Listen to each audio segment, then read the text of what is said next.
नमस्कार दोस्तों, मैं हूं सचिन और स्वागत है आप सभी का आपके अपने YouTube चैनल वायरल टॉपिक में। दोस्तों, जैसा कि आप सभी को पता है कि कल एमपी बोर्ड की ऑफिशियल वेबसाइट पे एमपी बोर्ड 10th क्लास और 12th क्लास का रिड्यूस वाला सिलेबस अपलोड हो चुका है। तो दोस्तों, इस वीडियो में मैं आपको एमपी बोर्ड क्लास 10 मैथ्स का पूरा डिटेल सिलेबस बताने वाला हूँ कि कौन कौन से टॉपिक को आपको पढ़ना है, कौन कौन से टॉपिक को आपके यहाँ पे स्किप करना है। तो चलिए दोस्तों शुरू करते हैं। यहाँ पे आपके सामने एमपी बोर्ड क्लास 10 मैथ्स की बुक है, जो कि दोस्तों आपकी इंग्लिश मीडियम की है। जो भी हिंदी मीडियम वाले स्टूडेंट है दोस्तों, वो भी आपको इसको यहाँ से मैच कर सकते हैं, क्योंकि जो आपके टॉपिक हटाएंगे सिमिलर आपके टॉपिक हटाएगा, तो यहाँ से आप उसको बुक में टिक कर लीजिएगा। आपको किसी प्रकार की यहाँ पे कोई प्रॉब्लम नहीं होने वाली है। तो दोस्तों, हम लोग बात करते हैं जो आपका पहला चैप्टर है, जो कि आपका पहला पार्ट है, वो दोस्तों आपका नंबर सिस्टम के अंदर रियल नंबर आता है। तो इसमें सिर्फ आपका एक ही टॉपिक हटाएगा, जो कि आपको दोस्तों इक्वलिट डिवीजन लेमा। तो यहाँ पे मैं आपको बता देता हूँ कि आपको क्या नहीं पढ़ना है। तो यहाँ पे आप देखिए, आपको जो पेज नंबर 2 है उस पर ऊपर मिल जाएगा, यहाँ पे आपको दिख रहा होगा इक्वलिट्स डिवीजन लेमा, ये आपको नहीं पढ़ना है। और अगर बात करें कौन से एक्सरसाइज है, तो दोस्तों जो आपकी एक्सरसाइज 1.1 है, ये पूरी इसी थ्योरम के ऊपर बेस है, तो आपको ये चीज़ नहीं पढ़नी पड़ेगी। तो जो पहला चैप्टर है उसमें आपको दोस्तों सिर्फ यही टॉपिक हटाया गया है और बाकी आपको पूरा पढ़ना पड़ेगा। और दोस्तों यहाँ पे आप देख लीजिए, जो इस टाइप के क्वेश्चन रहते हैं, जैसे यहाँ पे आपको दिख रहा होगा प्रूफ दैट √3 इज रैशनल। और जो आपकी एक्सरसाइज 1.3 है, ये दोस्तों बहुत इंपॉर्टेंट है, इससे आपके हर साल क्वेश्चन आते हैं। अगर आप दोस्तों प्रीवियस ईयर के पेपर देखेंगे तो आपको इस टाइप के क्वेश्चन मिल जाएंगे। तो ये जो एक्सरसाइज 1.3 है, आप इसको अच्छे तरीके से यहाँ पे कर लीजिएगा। अब बात करते हैं हम लोग सेकेंड चैप्टर, जो कि आपका पॉलिनोमियल है। यहाँ पे हम लोग सेकेंड चैप्टर खोल लेते हैं। तो दोस्तों, जो सेकंड चैप्टर की बात करें तो उसमें जो आपको टॉपिक हटाएगा, यहाँ पे आप देख सकते हैं जो आपका सिलेबस इसमें लिखा हुआ है, statement and simple problem on division algorithm for polynomials with real coefficients. तो इसकी अगर बात करें तो दोस्तों यहाँ पे आप देखिए, जो एक्सरसाइज 2.3 रहेगी, जो आपकी एक्सरसाइज 2.3 है दोस्तों, ये आपको नहीं पढ़ना पड़ेगा, क्योंकि इसी टॉपिक के ऊपर बेस्ड है। और लेकिन एक बात यहाँ पे ध्यान से देखिए, जो आपका क्वेश्चन नंबर 3 आपको दिख रहा होगा, ये मोस्ट इंपॉर्टेंट है दोस्तों। हर साल इस टाइप के क्वेश्चन आते हैं। अगर आप 2019 का भी पेपर देखेंगे ना, तो उसमें भी आपको इस टाइप के क्वेश्चन मिल जाएंगे। अगर आप 2019 का सप्लीमेंट्री मैथ्स का पेपर देखेंगे, तो उसमें भी जो क्वेश्चन आपको यहाँ पे दिख रहा होगा, इस टाइप का आपको क्वेश्चन मिल जाएगा। क्वेश्चन नंबर 3 हो गया। और यहाँ पे एग्जाम्पल नंबर जो 9 है, इस टाइप का क्वेश्चन दोस्तों आपका एग्जाम में आता है। लेकिन फिलहाल ये जो क्वेश्चन है आपको हटा दिए गए, क्वेश्चन नंबर 1, क्वेश्चन नंबर 2, इस टाइप के यहाँ पे क्वेश्चंस को हटा दिया गया। अब दोस्तों बात करते हैं आपको जो चैप्टर नंबर 3 है। तो चैप्टर नंबर 3 यहाँ पे आप देख लीजिए, जो कि दोस्तों आपका pair of linear equation in 2 variable है। इसमें अगर हम लोग बात करें तो इसमें जो आपका टॉपिक हटाया गया वो है आपका दोस्तों क्रॉस मल्टीप्लिकेशन मेथड। तो दोस्तों यहाँ पे मैं आपको बता दूँ, जो आपका चैप्टर नंबर 3 है, इसमें इक्वेशन को सॉल्व करने के 3 मेथड होते हैं। यहाँ पे आप देखिए, जो पहला मेथड होता है वो दोस्तों होता है आपका सब्स्टिट्यूशन मेथड। देन जो आपका सेकंड मेथड होता है वो होता है आपका दोस्तों एलिमिनेशन मेथड। और जो आपका तीसरा मेथड होता है जिसको बोला जाता है क्रॉस मल्टीप्लिकेशन मेथड। तो दोस्तों ये वाला जो मेथड है ना, इसको आपको हटा दिया है। तो इस मेथड से जो भी क्वेश्चन सॉल्व होते हैं दोस्तों, वो आपको नहीं करना पड़ेगा। सिर्फ आपको जो बाकी के 2 मेथड है वही सॉल्व यहाँ पे करने पड़ेंगे। इसके बाद हम लोग बात करते हैं चैप्टर नंबर 4। तो दोस्तों जो आपका चैप्टर नंबर 4 है, जो कि क्वाड्रेटिक इक्वेशन है, यहाँ पे मैं आपको सिलेबस में बता दूँ दोस्तों। अगर आप सिलेबस में यहाँ पे रीड करेंगे तो ये क्लियरली लिखा हुआ है, situational problems based on equation reducible to quadratic equation. तो दोस्तों इसमें कोई पर्टिकुलर टॉपिक नहीं हटाया गया है, लेकिन दोस्तों मान लीजिए इस चैप्टर में आपकी कोई वर्ड प्रॉब्लम है, जिसको आपको सॉल्व करके सबसे पहले तो एक इक्वेशन बनानी पड़ती है, जो कि क्वाड्रेटिक इक्वेशन है। उसके बाद उसको सॉल्व करना पड़ता है। तो दोस्तों इस टाइप के जो क्वेश्चन है ना, वो आपके एग्जाम में नहीं आएंगे। इसके लिए दोस्तों यहाँ पर मैं आपको एक एग्जाम्पल बता देता हूँ। यहाँ पर आप देखिए, जैसे आपको एग्जाम्पल नंबर 15 दिख रहा होगा, ये दोस्तों आपका अप स्ट्रीम और डाउन स्ट्रीम वाला क्वेश्चन है। सबसे पहले तो आपको दिख रहा होगा एक स्टोरी टाइप की वर्ड प्रॉब्लम है। इसको दोस्तों आपको समझ के सबसे पहले आपको क्वाड्रेटिक इक्वेशन बनानी पड़ती है। जिसे देखा होगा दोस्तों, यहाँ पे आपकी इक्वेशन बन गई x² + 48x - 324 = 0। इस टाइप की क्वाड्रेटिक इक्वेशन बनाई आपने, ये प्रॉब्लम को समझ के उसके दोस्तों इसको सॉल्व किया। तो इस टाइप की दोस्तों जो वर्ड प्रॉब्लम है वो आपके एग्जाम में नहीं आएंगी, ये इसमें मैंशन किया गया है। अब इसके बाद दोस्तों बात करते हैं जो आपका नेक्स्ट चैप्टर आता है, जो कि आपका APA अर्थमेटिक प्रोग्रेशन। तो चैप्टर नंबर 5 की अगर हम लोग बात करें सिलेबस में, तो दोस्तों यहाँ पे आप देख सकते हैं, इसमें लिखा हुआ है application in solving daily life problem based on sum of to n terms. दोस्तों ये जो सम ऑफ एन टर्म्स है ना, ये पूरा नहीं हटा है, आपको पढ़ना तो पूरा जो फॉर्मूला होता है ना सम ऑफ एन टर्म्स वाला, ये आपके जो लिखे हुए हैं ये फॉर्मूले तो दोस्तों आपको पढ़ने पड़ेंगे, लेकिन इसके जो वर्ड प्रॉब्लम है ना दोस्तों वो नहीं आएंगी। यहाँ पे आप देखिए ये जो आपको छोटे छोटे जो क्वेश्चन दिख रहे होंगे ना, ये तो आपको करने पड़ेंगे, ठीक है, ये पूरे आपको करने पड़ेंगे। लेकिन जो आपके 5.3 के जो वर्ड प्रॉब्लम है ना, जो आपको लास्ट में दिख रहे होंगे, जैसे क्वेश्चन नंबर 15 हो गया, 16, 17, 18, इस टाइप के जो बड़े बड़े क्वेश्चन है ना दोस्तों, ये वर्ड प्रॉब्लम नहीं आएंगे। आप चाहें तो इसको क्लियरली फिर से पढ़ लीजिएगा, ये पूरा इसमें मेंशन किया गया।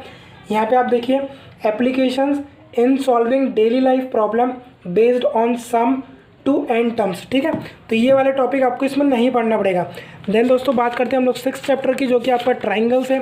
तो दोस्तों इसमें आपके सिर्फ 2 थ्योरम है जिसको आपको नहीं पढ़ना, वो यहाँ पे मैं आपको बता देता हूँ कौन सी थ्योरम है। तो जो पहली थ्योरम है यहाँ पे आपको दिख रहा होगा, थ्योरम नंबर 6.6 है, the ratio of the areas of 2 similar triangles is equal to the square of the ratio of their corresponding sides. ये वाली आपको थ्योरम नहीं पढ़नी पड़ेगी, और इससे रिलेटेड जो भी आपके क्वेश्चंस बन रहे होंगे दोस्तों आप उसको स्किप कर सकते हैं। देन इसका जो नेक्स्ट है, इसका दोस्तों जो आपकी थ्योरम नंबर 6.9 है, उसको यहाँ से आप देख लीजिएगा, ये वाली आपको थ्योरम नहीं पढ़नी है। इसके अलावा आपको पूरा चैप्टर ये पढ़ना पड़ेगा। देन इसके बाद दोस्तों बात करते हैं आपको जो नेक्स्ट चैप्टर आता है, जो कि आपका कोऑर्डिनेट ज्योमेट्री है। तो कोऑर्डिनेट ज्योमेट्री में दोस्तों जो आपको टॉपिक हटाएगा वो मैं आपको बता देता हूँ, आपका एरिया ऑफ ट्राइंगल हटाया गया। आप सभी को पता है जो कोऑर्डिनेट ज्योमेट्री है, इसमें दोस्तों जो सबसे ईजी पार्ट है ना वही यहाँ पे हटा दिया गया है। जो एरिया ऑफ ट्राइंगल है वो सबसे आखिरी आता है। आपकी जो लास्ट एक्सरसाइज है ना, ये एक्सरसाइज नंबर 7.3 है। ये दोस्तों यहाँ पे आपको दिख रहा होगा एरिया ऑफ ट्राइंगल। तो एरिया ऑफ ट्राइंगल वाला जो पोर्शन है ना, इसको हटा दिया गया। ये वाले जो क्वेश्चन आपको दिख रहे हैं ना, ये वाले क्वेश्चन नहीं आएंगे। हालांकि इस चैप्टर में सबसे इजी पार्ट यही होता है, क्योंकि सिर्फ आपको एक फॉर्मूला रहता है जिसमें आपको यहाँ पे कोऑर्डिनेट पुट करके एरिया ऑफ ट्राइंगल निकालना पड़ता है, लेकिन इस टॉपिक को यहाँ पे हटा दिया गया है। अब दोस्तों बात करते हैं जो आपका नेक्स्ट चैप्टर है, जो कि आपका chapter number 8 introduction to trigonometry है। अगर दोस्तों आप यहाँ पे सिलेबस को देखेंगे जो आपका दिया, तो पहला पॉइंट आपको यहाँ पे दिख रहा होगा, motivate the ratios which ever are defined at 0 degree and 90 degree. तो दोस्तों ये वाला जो पॉइंट ये मुझे समझ में नहीं आया, इसलिए मैं इसके बारे में आपको कुछ नहीं बोलूँगा। लेकिन जो आपको सेकंड पॉइंट यहाँ पे आपको दिख रहा होगा, trigonometry ratios of complementary angle, तो ये मैं आपको बता देता हूँ कि कौन सा टॉपिक है। तो यहाँ पे आप देखिए, ये जो आपको दिख रहा होगा दोस्तों trigonometry ratios of complementary angle, जो आपकी एक्सरसाइज 8.3 है, ये पूरी आपकी trigonometry ratio of complementary angle के ऊपर बेस है। जैसा कि आप सभी को पता है कि जो साइन 90 माइनस थीटा होता है कॉस थीटा होता है, इसी तरीके से tan 90 minus theta cot theta होता है। तो इस टाइप के दोस्तों जो प्रॉब्लम बनते हैं ना, जैसे यहाँ पे आपको दिख रहा होगा, जैसे साइन 18 अपॉन कॉस 72 है, तो ये पूरा कट के 1 हो जाता है। तो इस टाइप के दोस्तों जो क्वेश्चन रहेंगे ये नहीं आएंगे, क्योंकि दोस्तों आपकी जो एक्सरसाइज है 8.3 कॉम्प्लीमेंट्री एंगल के ऊपर पूरी डिपेंड है, ये आपकी एक्सरसाइज नहीं आएगी। और दोस्तों इसके बाद बात करें जो आपका चैप्टर नंबर 9 है, जो कि आपका सम एप्लीकेशंस ऑफ ट्रिग्नोमेट्री है। इसमें से आपको कोई सा भी पोर्शन को नहीं हटाया गया। इसमें आप सभी को पता है इसमें सिर्फ एक ही एक्सरसाइज है, जो कि आपकी एक्सरसाइज 9.1 है। यहाँ पे मैं आपको दिखा देता हूँ, और इसमें लगभग आपके दोस्तों 16 क्वेश्चन है। तो ये आपका पूरा एक्सरसाइज और पूरा चैप्टर रहेगा, ये आपको पूरा पढ़ना पड़ेगा। देन इसके बाद दोस्तों जो आपका नेक्स्ट चैप्टर, जो कि आपका चैप्टर नंबर 10 सर्कल है, तो इसमें से दोस्तों आपको कोई सा भी टॉपिक को रिमूव नहीं किया गया, आपको पूरा ये चैप्टर पढ़ना पड़ेगा। इसके बाद दोस्तों जो आपका नेक्स्ट चैप्टर, जो कि आपका कंस्ट्रक्शन है, चैप्टर नंबर 11, तो इसमें दोस्तों जो आपको सिमिलर ट्राइंगल्स बनाने ना, वो वाला टॉपिक आपका नहीं है। जैसे यहाँ पे आप देखेंगे जो आपकी एक्सरसाइज 11.1 है, इसमें आपको ट्राइंगल कंस्ट्रक्शन करना है, वो वाला टॉपिक आपको नहीं करना पड़ेगा। लेकिन अगर आप 11.2 देखेंगे जिसमें आपको सर्कल वगैरह बनाना है, तो वो आपको कंप्लीट करना पड़ेगा। सिर्फ आपको जो ट्राइंगल बनाने वाला है ना, वो पोर्शन यहाँ पे हटाया गया है। और बात करें जो आपका चैप्टर नंबर 12 है, जो कि एरिया रिलेटेड टू सर्कल है, problems on central angle of 120 degree. तो दोस्तों बेसिकली इसमें से कुछ हटाया नहीं गया है, लेकिन जो भी क्वेश्चन जिसमें जो आपका सर्कल का जो सेंट्रल एंगल बन रहा होगा, जो 120 डिग्री का बन रहा होगा, वो वाले यहाँ पे क्वेश्चंस नहीं आएंगे। अगर आप देखेंगे तो दोस्तों यहाँ पे मैं आपको बता देता हूँ, मान लीजिए जैसे ये आपका एक ये फिगर दिया है, और जो थीटा मान लीजिए 120 डिग्री होगा, तो इस टाइप के जो क्वेश्चंस नहीं आएंगे। जैसे अगर हम लोग एग्जाम्पल के लिए देखेंगे, तो यहाँ पे जैसे मान लीजिए एग्जाम्पल नंबर 3 है, इसमें जो सेंट्रल पे जो एंगल बन रहा है 120 डिग्री बन रहा है ना, तो ये वाला आपको क्वेश्चन नहीं आएगा। इसमें और भी क्वेश्चंस आपको मिल जाएंगे अगर आप इसको देखेंगे अच्छे से। जैसे यहाँ पे हम लोग देखें तो ये क्वेश्चन नंबर जो 6 है, ये भी आपका 120 डिग्री वाला है, तो ये वाला क्वेश्चन नहीं आएगा। जिस भी दोस्तों सर्कल के अंदर आपका 120 डिग्री एंगल बन रहा होगा ना, वो वाले क्वेश्चन आपको यहाँ पे नहीं करना। तो बाकी वैसे तो आपको सब कुछ करना पड़ेगा, फॉर्मूला तो आपको पढ़ना पड़ेगा, सिर्फ जो एंगल 120 डिग्री है वो वाले क्वेश्चन आपको नहीं आएंगे। तो दोस्तों ये कोई मतलब का यहाँ पे जो उसको रिडक्शन नहीं किया गया है। देन इसके बाद बात करते हैं दोस्तों जो आपका नेक्स्ट चैप्टर है जो कि आपका सरफेस एरिया एंड वॉल्यूम है। तो दोस्तों इसमें एक मोस्ट इंपॉर्टेंट पार्ट है जिसको यहाँ पर रिमूव कर दिया गया है, वो अब आपको यहाँ पे नहीं पढ़ना पड़ेगा।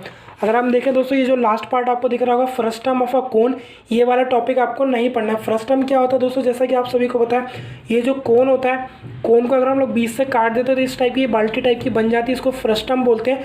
तो इसका दोस्तों आपको नहीं पढ़ना, इसका एरिया वॉल्यूम आपको नहीं निकालना पड़ेगा। इस टाइप के जो क्वेश्चन है वो आपके एग्जाम में नहीं आने वाले। तो दोस्तों ये जो आपको दिख रहा है ना, इस टाइप के जो क्वेश्चन है ये आपके नहीं आएंगे। जो एक्सरसाइज 13.4 है इसमें बहुत सारे जो क्वेश्चन आपके फ्रस्टम ऑफ कोन के ऊपर डिपेंड है, तो ये आपको नहीं पढ़ना पड़ेगा। देन इसके बाद दोस्तों जो आपका नेक्स्ट चैप्टर है जो कि आपका चैप्टर नंबर 14 है। तो दोस्तों इसमें जो आपका टॉपिक हटाएगा यहाँ पे आप देखेंगे तो आप रीड कर लीजिए, step deviation method for finding the mean.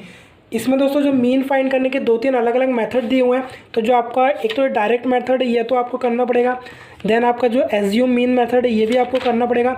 लेकिन यहाँ पे जो आपका ये आपको दिख रहा होगा स्टेप डेविएशन मेथड, ये वाला जो मेथड है ना दोस्तों ये आपको नहीं करना, ये आपके एग्जाम में नहीं आएगा। यहाँ पे देखिए, आप देखिए जो आपको क्वेश्चन सॉल्व करके बताएं यहाँ पे, ये आपका पेज नंबर देख लीजिएगा 265 पे, ठीक है।